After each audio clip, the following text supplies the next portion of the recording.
Energy pyramid, ऊर्जेचा मनोरा, tropic level, पोषण पातळी. Each level in the food chain is called trophic level. प्रत्येक अन्न साखळीमधल्या पातळीला आपण पोषण पातळी म्हणतो. A trophic level is a step at which the organism obtain its food in the chain. आणि ही जी पोषण पातळी आहे ती अशी पायरी आहे जिथं प्रत्येक सजीव आपलं अन्न मिळवतो. The amount of matter and energy gradually decreases from producer at lowest level to top consumer at a highest level.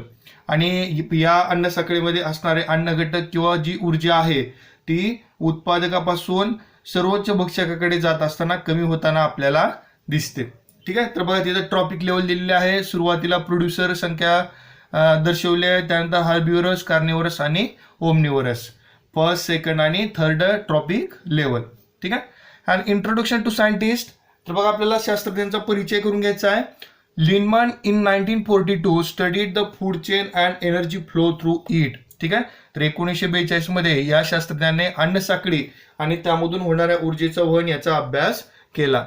Charles Elton, a British scientist, first proposed the concept of ecological pyramid in 1927 after his study of the tundra ecosystem of the Bear Island in England. ठीक आहे.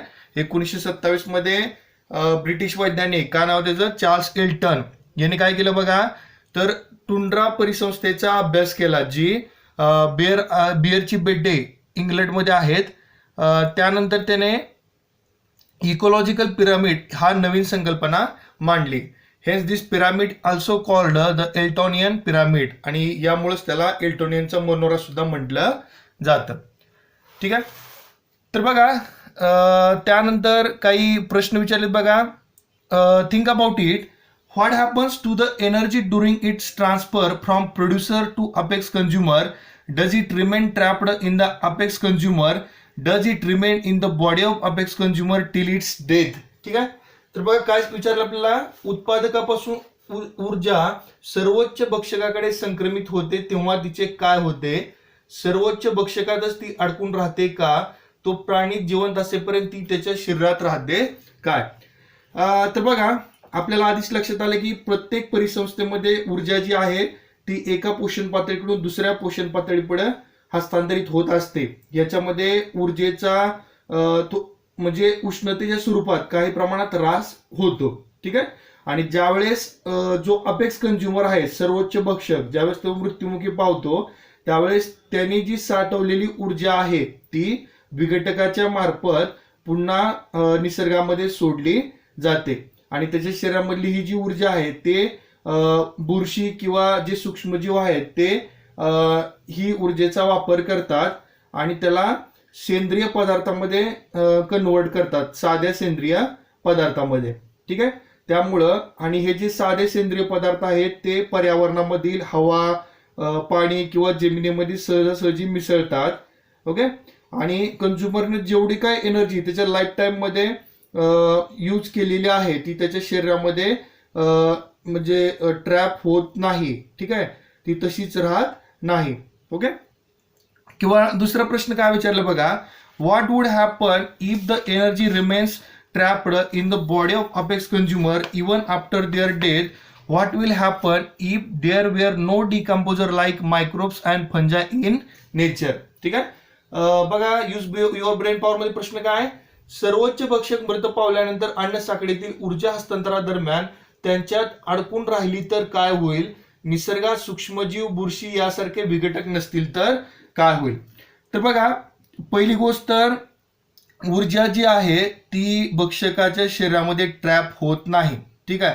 आणि ही कशी आहे, एक चक्राकार प्रक्रिया आहे ज्याच्यामध्ये ऊर्जा जी आहे ती एकाकडून दुसऱ्याकडे हस्तांतरित केली जाते.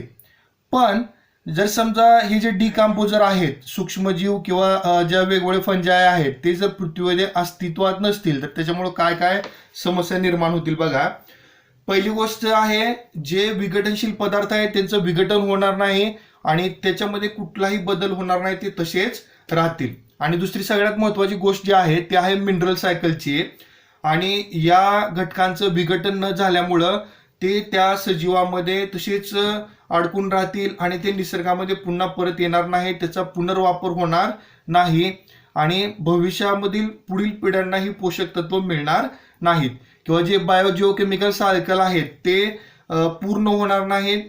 त्या कशामुळं तर ह्या डिकम्पोजर नसल्यामुळं आणि पृथ्वीवरती या डिकम्पोजल सबस्टन्स मोठ्या प्रमाणावर राहिल्यामुळं खूप साऱ्या समस्या निर्माण होतील.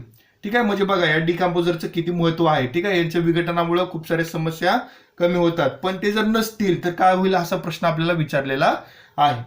ओके, त्यानंतर बघा काय विचारले मग.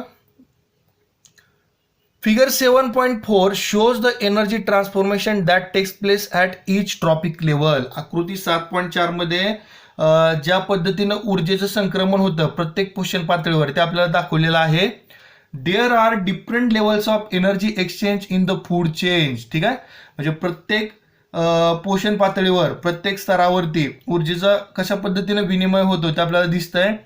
The initial quantity of energy goes on decreasing at every level of energy exchange. बघा सुरुवातीला जेवढ्या प्रमाणात ऊर्जा होती ती आपण जसं जसं पुढच्या लेवलला जाऊ ती कमी होताना आपल्याला दिसते. Similarly the number of organism also decreases from the lowest level to the highest level. ठीक आहे, आणि त्या ठिकाणी असणाऱ्या प्राण्यांची संख्या सुद्धा जसं जसं आपण वरच्या पातळीवरती जाऊ तशी ती कमी होताना दिसते. This pattern of energy exchange in an ecosystem is called a pyramid of energy. आणि परिसंस्थेतील अशा पद्धतीच्या आकृतिबंधालाच आपण काय म्हणतो, पिरामिड ऑफ एनर्जी, ऊर्जेचा मनोरा. After the death of apex consumer their energy becomes available to the decomposer. आणि ज्यावेळेस सर्वोच्च भक्षकाचा मृत्यू होतो त्यावेळेस त्यांनी जी काय ऊर्जा किंवा त्याच्याजवळ आहे ती विघटकांना उपलब्ध होते. त्यामध्ये कोण कोण आहेत बघा. Decomposer, फंजाय and other micro organism decomposes the bodies of dead animal. ठीक आहे, बुरशी किंवा इतर सूक्ष्मजीव आहेत ते काय करतात, या मृत प्राण्याच्या शरीराचं विघटन करतात. दे आर कॉल्ड डिकम्पोजर आणि त्यांनाच आपण काय म्हणतो, डिकम्पोजर किंवा विघटक म्हणतो. In the process of obtaining food from the remains of organism, decomposer convert them into simple carbon compound. ठीक आहे, तर बघा या जे काही रिमेन्स पाठीमागे राहिलेलं आहे सजीवांच्या शरीराचं त्यांचं ते विघटन करतात आणि त्याचं रूपांतर ते साध्या कार्बनी पदार्थामध्ये करतात.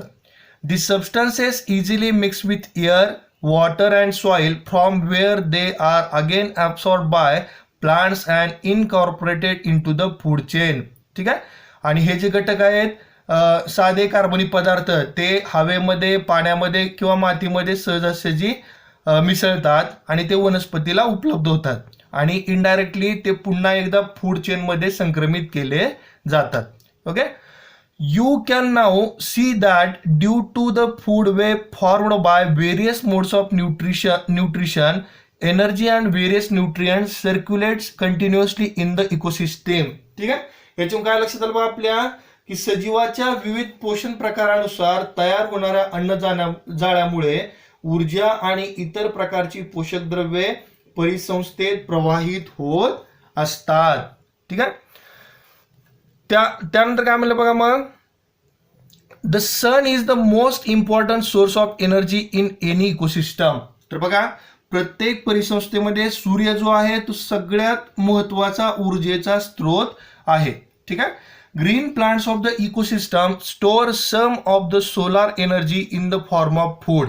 आणि त्या परिसंस्थेमध्ये असणाऱ्या हिरव्या वनस्पती या सौर ऊर्जेचं अन्नाच्या स्वरूपात साठवणूक करतात. Okay, store in the form of food.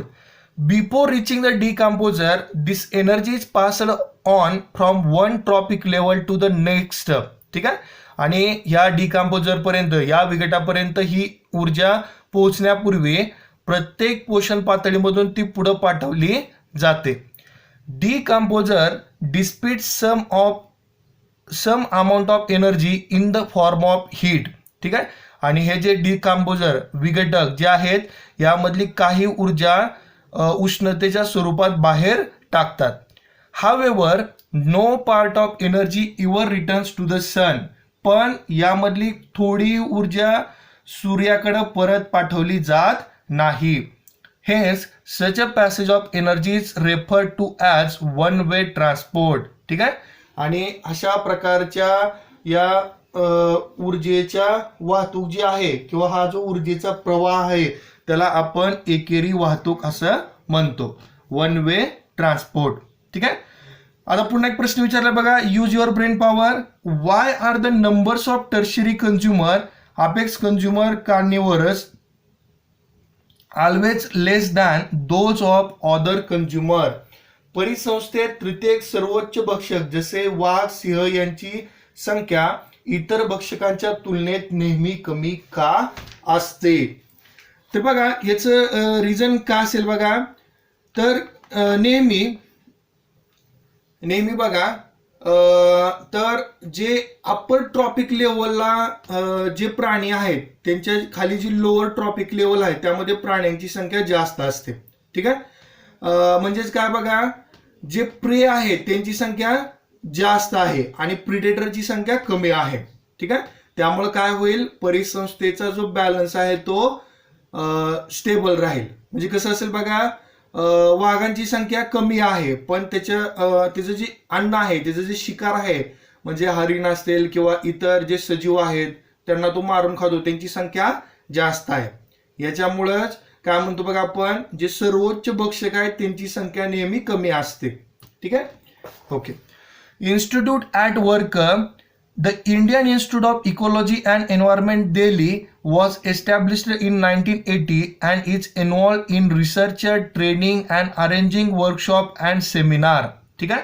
तर बघा, भारतीय परिसंस्थिकी व पर्यावरण संस्था, कुठं ही संस्था? दिल्लीमध्ये. ओके.